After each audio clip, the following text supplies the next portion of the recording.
Well, welcome to another dog walk with the CEO. Beautiful day in the Essex countryside. As ever, I'm out here with Cooper. Cooper! Wants to say good morning. Having his best time. Boy. So, again, lots of great comments coming in. Thanks very much. Today, I'm going to chat about something screening related, because there is some exciting stuff going on in the screening industry. I'll caveat that, when I say exciting for us in the screening industry, probably not up there on your list of things that excite you the most. So yeah, today I thought we'd have a chat about IDVT, because it's very in the now.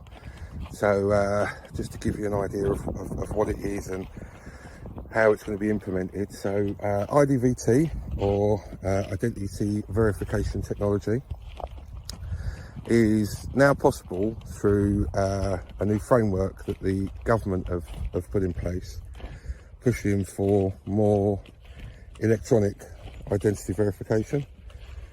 And this affects us in the screening industry and you as employers and HR community in a couple of ways. The first one, and probably the most widely advertised, is right to work. And the second one, which is a kind of roll-on benefit for us and for you and for the candidates going through the process, is criminal record checks, specifically the DBS in England and Wales.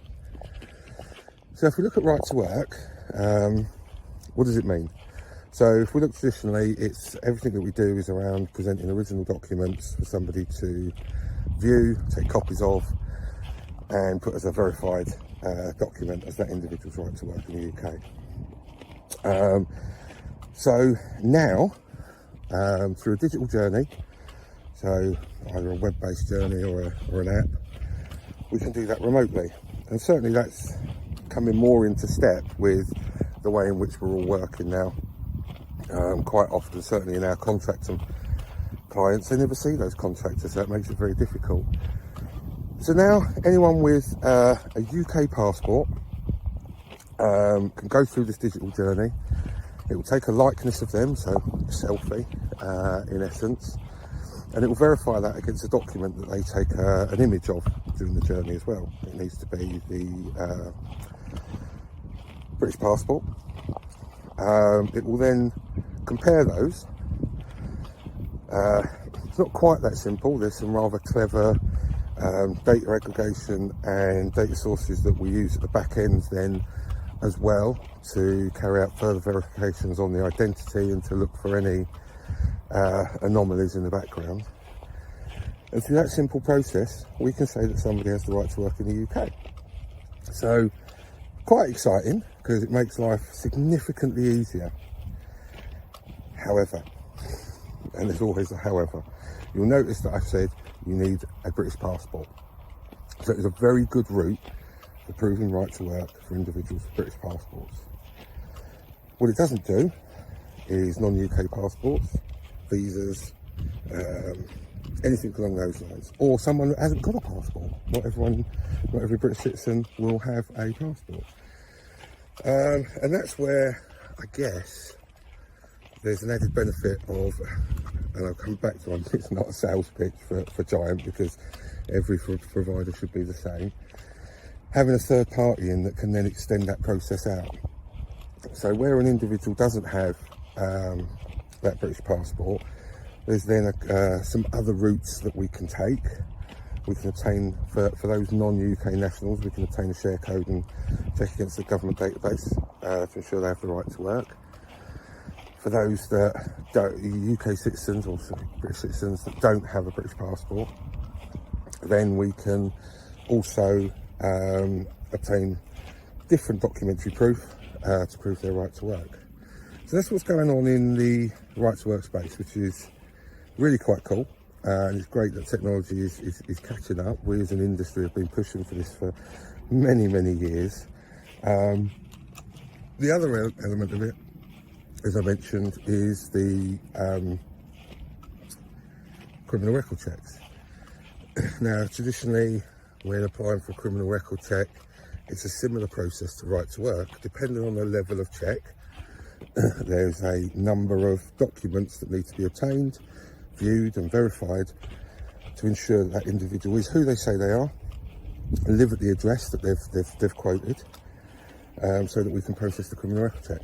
And that's all through the individual supplying documents. We've now moved on from that with the IDVT, so that's extended to the DBS. And it means that we can now process criminal record checks based on the individual going through a similar digital journey.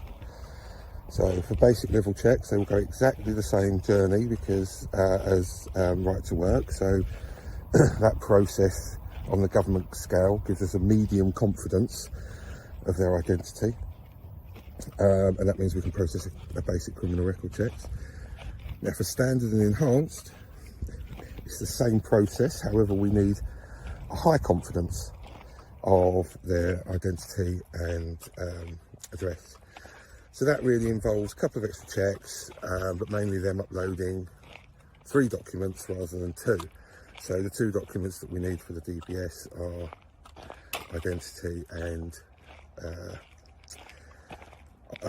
address document, and we'll need 3 documents that can all be validated for us to be able to do standard and enhanced. But what's great about it, it's probably, I guess, if I think about our process, it's almost there.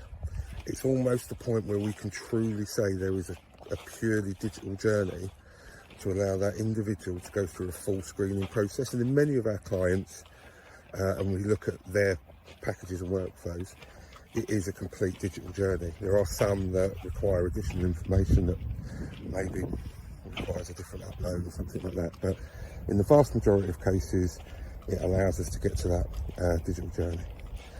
So that's where IDVT is. We're implementing it at Giant. Industry as a whole are implementing it.